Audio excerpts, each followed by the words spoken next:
ایک ظالم بادشاہ تھا، وہ حاملہ عورتوں کا پیٹ آرے کے ساتھ چیر دیتا تھا، حاملہ عورتوں کا پیٹ آرے کے ساتھ کاٹ دیتا تھا، اس طرح کے ظلم و ستم کے پہاڑ توڑتا تھا۔ لوگ اس سے تنگ آ چکے تھے، لوگ اس سے عاجز آ چکے تھے۔ ہائے لوگو، مظلوم کی بد دعا سے بچنا۔ میرے رسول کریم صلی اللہ علیہ وسلم نے فرمایا، صحابہ، مظلوم کی آہ سے بچنا، مظلوم کے ٹھنڈے سانس سے بچنا، مظلوم کی بد دعا سے بچنا۔ فرمایا مظلوم کی بد دعا ہواؤں کو پھاڑتی ہوئی، فضاؤں کو پھاڑتی ہوئی، ساتوں آسمان چیرتی ہوئی عرش کا دروازہ جا کھٹکھٹاتی ہے اور اپنی بات منوا کر ہی دم لیتی ہے۔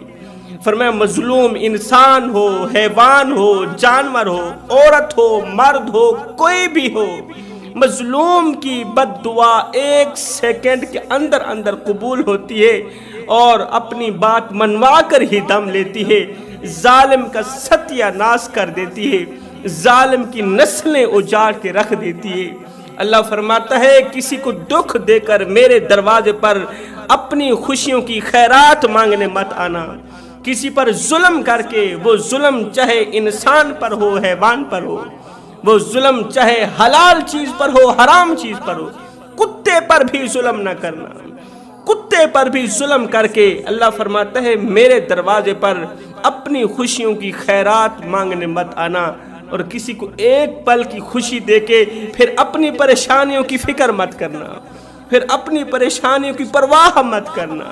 پھر تمہاری پریشانیاں جانے میں رب جانوں، تمہارے دکھڑے جانے میں رب جانوں۔ پرانے دور کا ایک سبق آموز واقعہ ہے، عبرت ناک واقعہ ہے۔ اب جو لوگ اللہ کی غریب مخلوق پر ظلم کرتے ہیں، اپنی طاقت کے بل پر، قوت کے نشے میں آ کر، پیسوں کے نشے میں آ کر اپنے سے نچلے درجے والے لوگوں پر ظلم کرتے ہیں، جو لوگ جانوروں پر ظلم کرتے ہیں، ان لوگوں کے لیے عبرت ناک واقعہ ہے۔ اس واقعے نے لاکھوں کروڑوں ظالموں کی زندگی بدل ڈالی۔ جوانوں، ایک بادشاہ تھا، وہ حاملہ عورتوں کا پیٹ آرے کے ساتھ چیرتا تھا، آرے کے ساتھ کاٹتا تھا، حاملہ عورتوں کا لہو پیتا تھا، مظلوموں کے خون سے کھیلتا تھا، مزدوروں کے خون سے کھیلتا تھا۔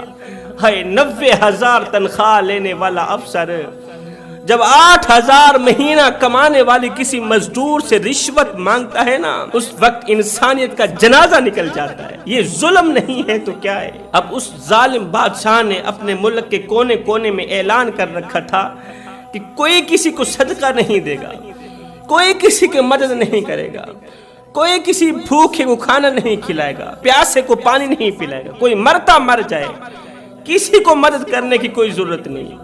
اگر کسی نے کسی کی مدد کی تو اس کے دونوں ہاتھ کاٹ دیے جائیں گے۔ اللہ اکبر! یہ خبر پانی کی طرح، ہوا کی طرح پورے ملک میں پھیل گئی۔ کوئی کسی کی مدد کرنے کو تیار نہیں تھا۔ اس ظالم بادشاہ کے دور کی ایک حاملہ عورت تھی، بچہ جننے کا وقت بالکل قریب تھا، بچے کی پیدائش کا وقت بالکل قریب تھا، وہ فریادیں کر رہی تھی، چیخ و پکار کر رہی تھی، اللہ کے نام پر میری مدد کرو، میری ہیلپ کرو، میرے قریب آؤ۔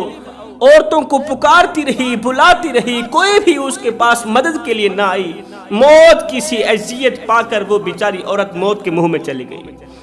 موت کی سی اذیت پا کر بجائے بچے کو جنم لیتے، وہ یہ درد کی شدت برداشت نہ کر پئی، موت کی دبوچ میں چلی گئی، مر گئی، مگر اس کی مدد کرنے کو کوئی نہ آیا، اس لیے کہ بادشاہ کا خوف طاری تھا، اگر ہم اس عورت کی مدد کریں گے تو بادشاہ ہمارے دونوں ہاتھ کاٹ دے گا۔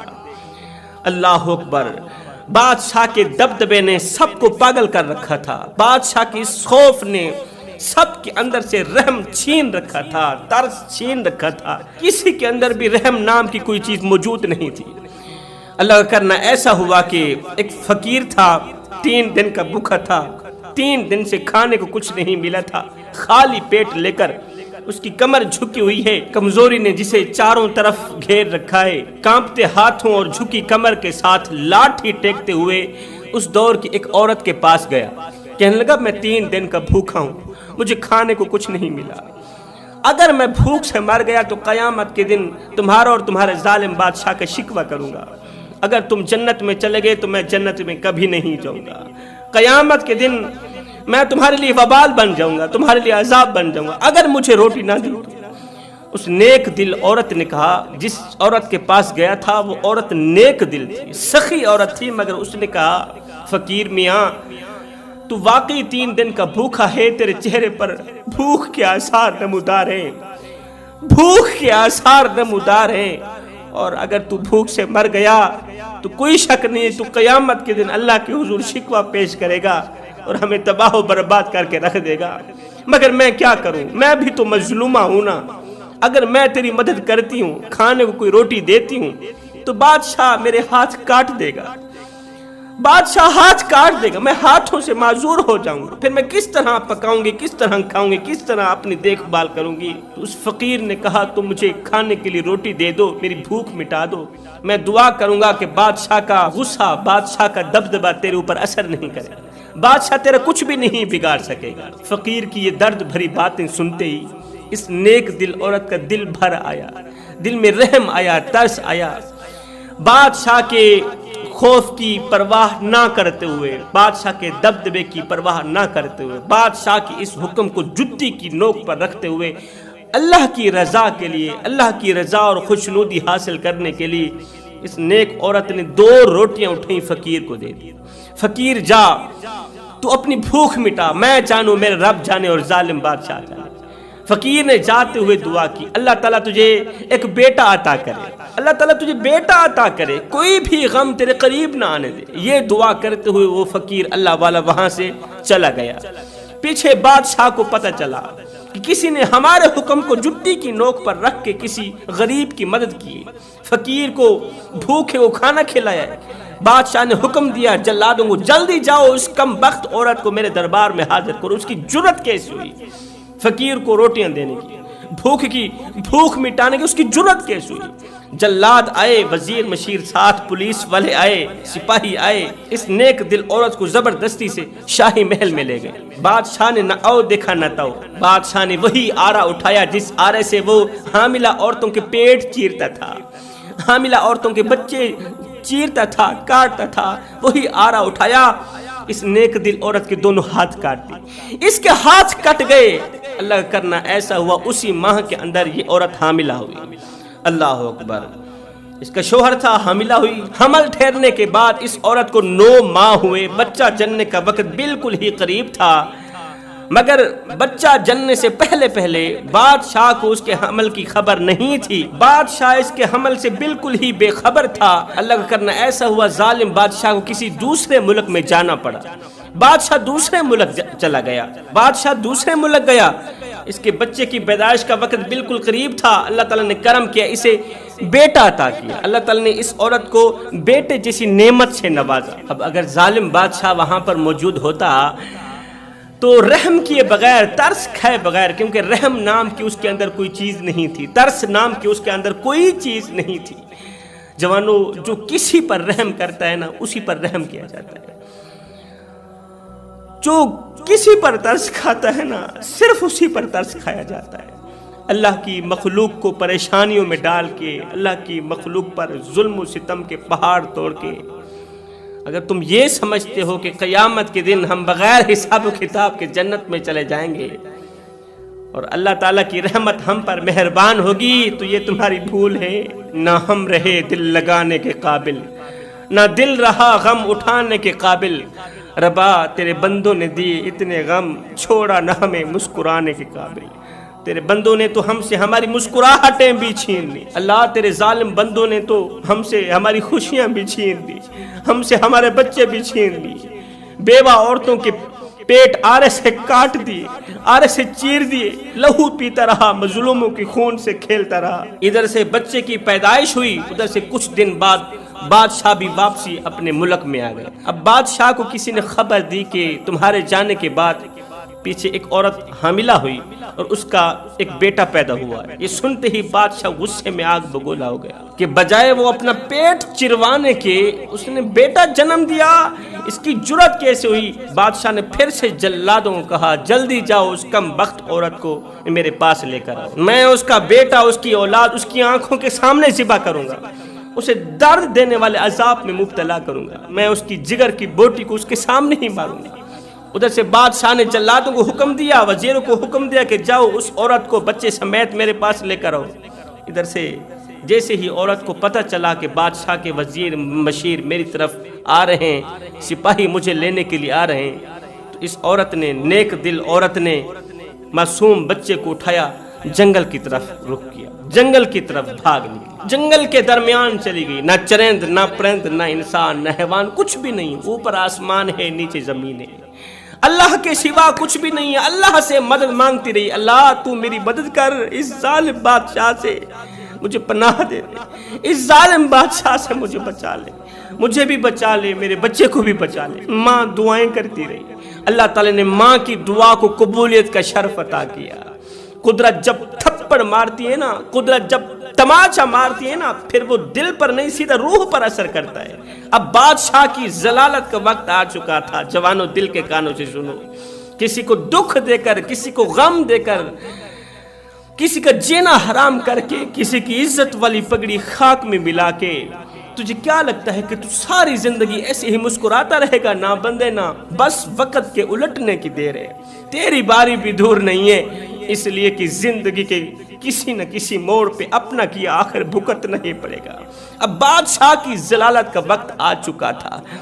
اللہ اکبر! اس نیک دل عورت کو پیاس نے ستایا، کھانے کو کچھ تھا نہیں، پیاس نے ستایا۔ ادھر سے بچے کی زبان بھی پانی مانگنے لگی، بچے کی خشک حلق بھی پانی مانگنے لگی، بچے کو بھی پیاس نے ستایا، نیک دل ماں کو بھی پیاس نے ستایا۔ بھاگتی رہی پانی کی تلاش میں، ایک ندی کے قریب گئی، دیکھا ندی میں پانی بہ رہا ہے، چونکہ اس کے ہاتھ تو تھے نہیں، اس نے اپنے ننھے منھے معصوم سے بچے کو کندھے پر بٹھایا ہوا تھا۔ ندی کے اندر پانی پینے کے لیے اس نے جیسے ہی اپنا سر نیچے کیا، جیسے ہی اپنا منہ پانی کے اندر ڈالا، تو کندھے پر بیٹھا معصوم بچہ پانی کے اندر جا گیا۔ چونکہ بچانے کے لیے اس کے پاس ہاتھ تو نہیں تھے، مدد کرنے کے لیے اس کے پاس ہاتھ تو نہیں تھے نا، ہاتھ تو ظالم بادشاہ نے کاٹ دیے تھے، پانی بھی نہ پی سکی، پیاس بھی نہ مٹا سکی۔ دوسری مصیبت یہ آن پڑی کہ معصوم بچہ بھی پانی کے اندر گر گیا، وہ پانی کے اندر غرانے لگا۔ معصوم بچے کی جان نکلتے دیکھتے ہی، معصوم بچے کو پانی میں ڈوبتے ہوئے دیکھتے ہی یہ عورت رونے لگی، چیخنے لگی، چلانے لگی، دونوں ہاتھ اٹھائے آسمان کی طرف دیکھا، عرض کی او مظلوموں کی فریاد سننے والے رب، تو میری مدد فرما۔ جو خدا رات کو درختوں کی ٹہنیوں پر بیٹھے پرندوں کو نیند میں گرنے نہیں دیتا، وہ مجھے کیسے بے یار و مددگار چھوڑ سکتا ہے؟ اللہ تو میری مدد فرما، آج تیرے سوا میری مدد کرنے والے دنیا میں اور کوئی نہیں ہے۔ ابھی اس کی دعا ختم نہیں ہوئی تھی کہ پیچھے دو آدمیوں کے چلنے کی آواز آئی۔ اس عورت نے دعا ختم کی، پیچھے مڑ کر دیکھا، دو آدمی اس کی طرف بڑھتے ہوئے آ رہے ہیں۔ اس کے قریب آئے، کہا کیوں رو رہی ہو؟ کہا وہ دیکھو میرا بچہ ڈوبتا چلا جا رہا ہے۔ ان دو نوجوانوں نے کہا اگر ہم تیرے بچے کو زندہ صحیح سلامت، تیرے بچے کو دوبارہ زندگی دے کر تیرے ہاتھوں میں دے دیں تو تو بدلے میں کیا کرے گی؟ اس نے کہا میں اللہ تعالیٰ کی شکر گزاری کروں گی، اللہ تعالیٰ کا لاکھ لاکھ شکر ادا کروں گی، اللہ تعالیٰ کا بھی شکر ادا کروں گی، اور تمہاری بھی احسان مند رہوں گی کہ تم نے میرے لخت جگر نور نظر کی جان بچائی۔ اب ان دونوں نوجوانوں نے پانی کے اندر ڈبکی لگائی، اس کے بچے کو باحفاظت پانی کے اندر سے اٹھایا، اس کی جھولی میں رکھ دیا، بچے کو کچھ بھی نہیں ہوا تھا۔ اس کے بعد ان دونوں نوجوانوں نے کہا اے عورت، اگر تو چاہے تو جس طرح تیرے ہاتھ کٹے تھے اسی طرح ہم اللہ تعالیٰ کی دی ہوئی عطا سے تجھے تیرے ہاتھ واپس نہ لا دیں، کیا تو چاہتی ہے کہ تیرے ہاتھ واپس آ جائیں؟ اس نے کہا گنگے کو اگر زبان مل جائے تو وہ اور کیا مانگتا ہے، اس سے بڑا احسان کیا ہوگا کہ میرے کٹے ہوئے ہاتھ واپس آ جائیں۔ ان دونوں نوجوانوں نے اس عورت کے بازو کے اوپر ہاتھ پھیرا تو قدرت کا کرشمہ دیکھیے، ایک بار پھر سے دوبارہ ہاتھ بحال ہو گئے۔ انہوں نے کٹے ہوئے ہاتھوں پر ہاتھ ہی پھیرا تھا، دوبارہ سے ہاتھ بحال ہو گئے، دوبارہ سے ہاتھ لگ گئے۔ یہ دیکھتے ہی دیکھتے یہ عورت شکر گزاری کے لیے سجدے میں گر پڑی اور ساتھ میں ان نوجوانوں کا بھی شکریہ ادا کیا. کہا میں ہمیشہ کے لیے تمہاری احسان مند رہوں گی. جاتے ہوئے اپنا نام تو بتا کے جاؤ, اتنا تو بتا کے جاؤ تم کہاں سے آئے ہو, کہاں کے رہنے والے ہو. نوجوانوں, مجھ پر احسانوں کی بارش کرنے والوں, میرے بچے کی جان بچانے والوں, مجھے ایک بار پھر سے ہاتھوں سے نوازنے والوں, اور میرے محسن مجھ پر مہربان, اتنا تو بتا کے جاؤ تم کہاں سے آئے ہو, کس کے کہنے پر آئے ہو, تمہارا نام کیا ہے. تو ان نوجوانوں نے کہا اے عورت, تو جانتی نہیں ہے ہم تیری وہ 2 روٹیاں ہیں جو تو نے بھوکے فقیر کو دی تھی. ہم تیری وہ 2 روٹیاں ہیں جن روٹیوں نے غریب بھوکے فقیر کی بھوک مٹائی تھی. بادشاہ کے خوف کی پرواہ نہ کرتے ہوئے, بادشاہ کے دبدبے کی پرواہ نہ کرتے ہوئے تو نے جو فقیر کو 2 روٹیاں نہیں دی تھی, فقیر نے بدلے میں تمہیں جو دعائیں دی تھی, فقیر نے وہ 2 روٹیاں کھائی تھیں, اس کی 3 دن کی بھوک مٹ گئی تھی. ہم تیری وہ 2 روٹیاں ہیں. ہائے, اللہ تعالیٰ کے نام پر دیا گیا صدقہ, اللہ تعالیٰ کے نام پر اللہ کی رضا اور خوشنودی حاصل کرنے کے لیے اللہ کے نام پر دی گئی 2 روٹیوں نے بچے کی جان بھی بچا دی, ہاتھ بھی بحال کر دیے, ایک بار پھر سے ہاتھوں سے نواز دیا.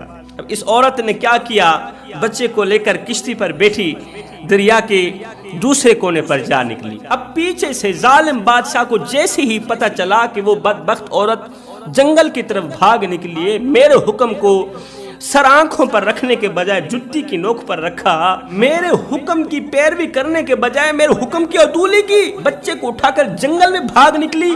آج میں دیکھتا ہوں اسے کون بچاتا ہے. بادشاہ غصے میں آگ بگولا ہو گئے.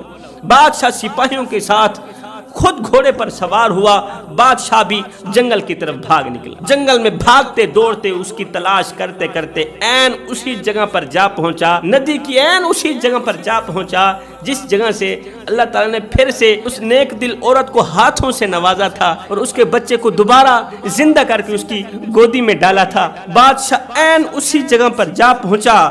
بادشاہ کو پیاس ستانے لگی, خشک حلق پانی مانگنے لگی, بادشاہ کے لب سوکھنے لگے.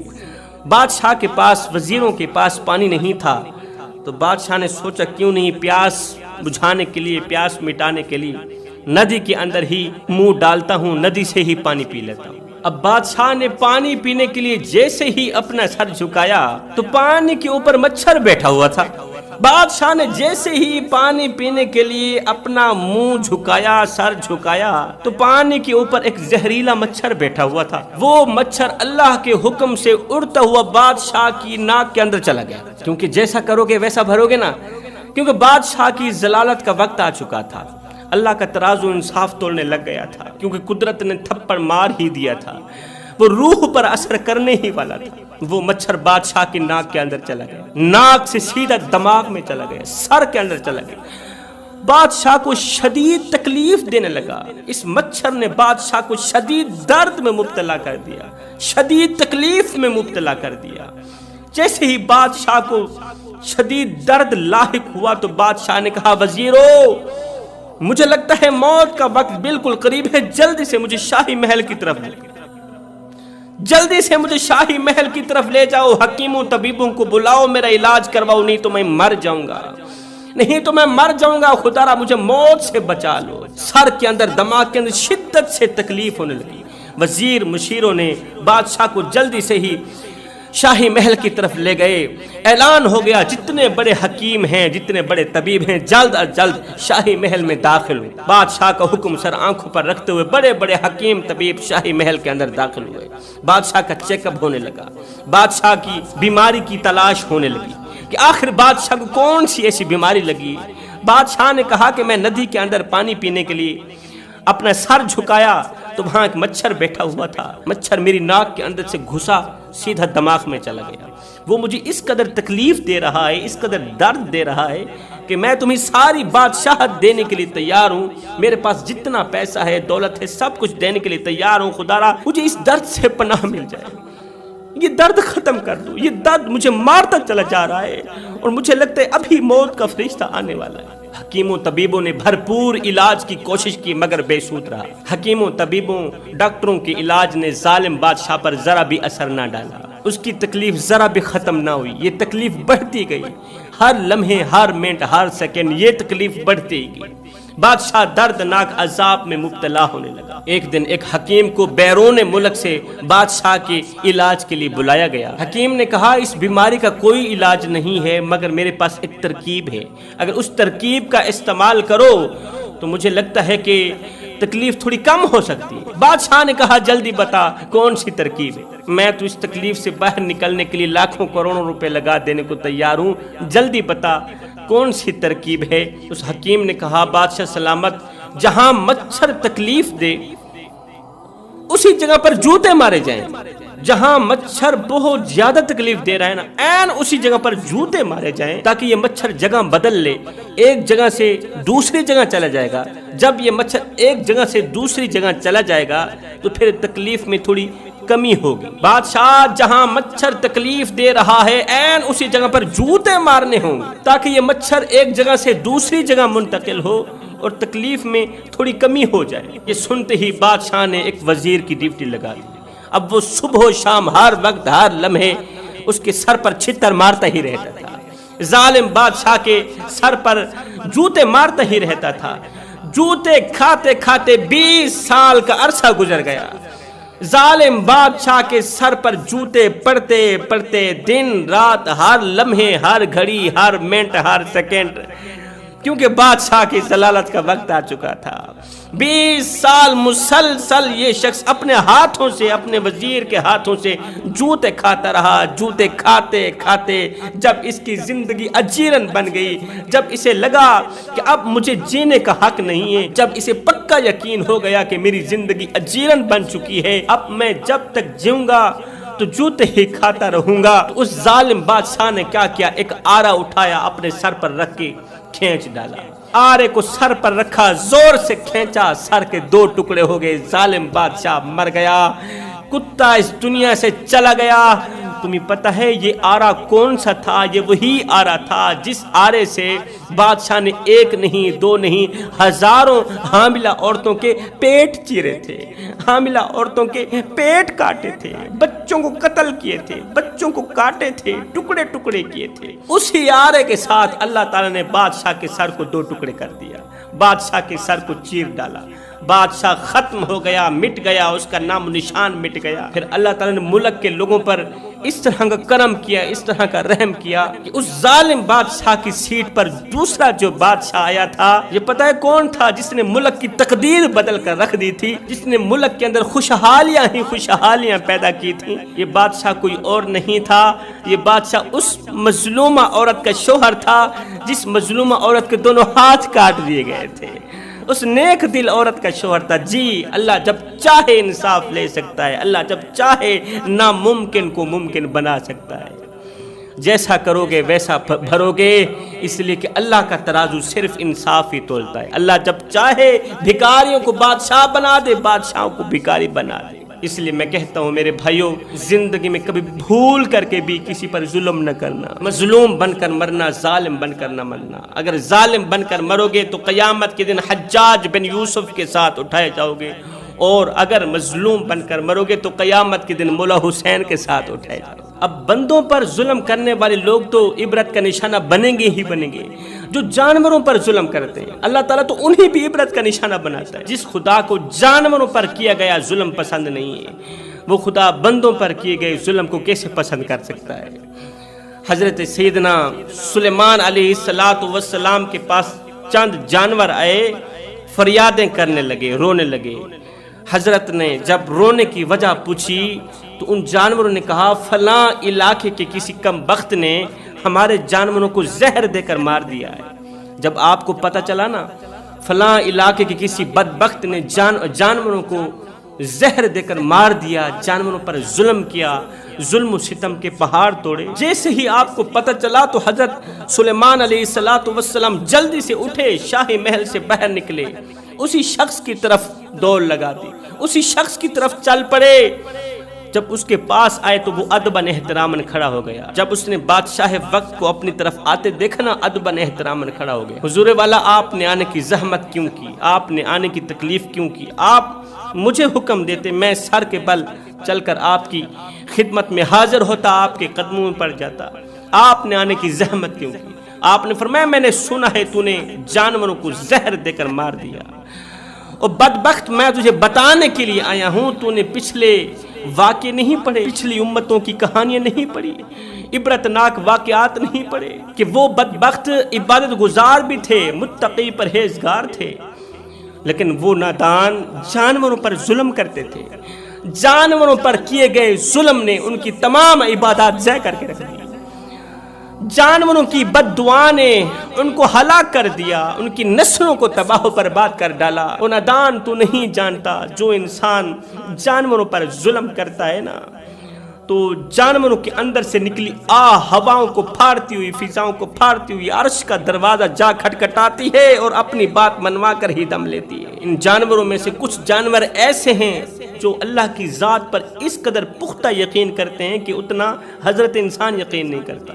حضرت انسان کا اللہ کی ذات پر اتنا پختہ یقین نہیں ہے، ایمان کامل نہیں ہے جتنا جانوروں کا ایمان کامل ہے، جتنا جانوروں کا اللہ کی ذات پر یقین کامل ہے۔ وہ اس لیے کہ حضرت انسان سال کا گندم، سال کا اناج اکٹھا کر کے رکھ دیتا ہے، ایڈوانس میں اکٹھا کر کے رکھ دیتا ہے، کیونکہ اسے اللہ پر پختہ یقین نہیں ہے، اس کا ایمان کامل نہیں ہے۔ اور ادھر جو جانور ہیں وہ ایک دن کا کھاتے ہیں، شکر الحمدللہ پڑھتے ہی سو جاتے ہیں، دوسرے دن کے لیے جمع نہیں کرتے، ذخیرہ اندوزی نہیں کرتے، کیونکہ وہ اپنی ہر رات کو زندگی کی آخری رات سمجھتے ہیں، کیونکہ ان کا یقین انہی کہتا ہے، ان کا ایمان انہی کہتا ہے کہ جو رب صبح تک زندگی دے گا وہ ہمارے کھانے پینے کا بندوبست بھی کرے گا۔ اے ظالم میری نصیحت پر عمل کرنا، اگر میری نصیحت پر عمل نہیں کرو گے تو یاد رکھنا تمہاری نسلیں اجڑ جائیں گی، تمہاری نسلیں تباہ و برباد ہو جائیں گی۔